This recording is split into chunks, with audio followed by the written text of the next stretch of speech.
Hello everyone, magandang tanghali sa inyong lahat dyan guys. Magluluto naman ako guys ng pork nilaga.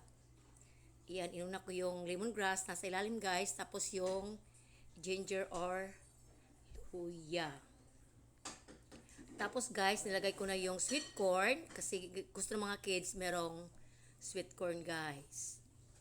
Ayan, nagwa-washing ako guys, tapos nagluto rin ako ng pork nilaga. Palambutin muna natin guys ang pork, tapos itong sweet corn. Mamaya guys, ilagay ko na yung onion at saka yung sili na mahaba. Yung maanghang guys ba. Yan, masarap ihigop ng sabaw kasi guys. Ayan na, ilagay ko na yung onion, red onion, tapos yung sili nga espada ba, yung maanghang. Tapos isunod natin guys yung red bell pepper.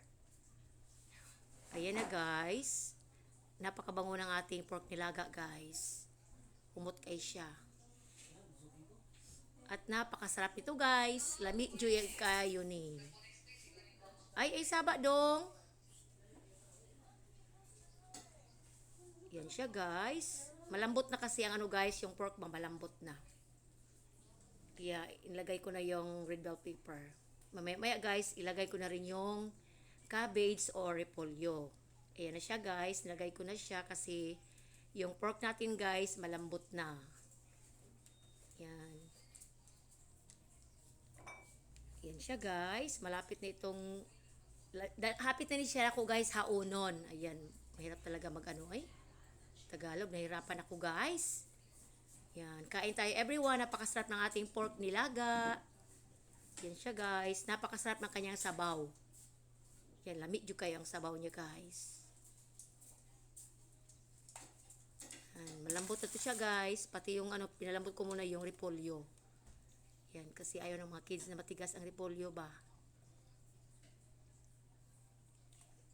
Yan, higop tayo ng sabaw. Yan, luto na ito siya guys. Ako na siyang haunon para makakain ng mga bata guys. Yan, thank you for watching everyone. Salamat sa inyong lahat guys sa panonood ng aking mga videos, long and short videos. Maraming salamat sa inyong lahat at sa aking mga talasinder. Thank you. Yan, kain tayo everyone. Yan, masarap ihigop ng sabaw.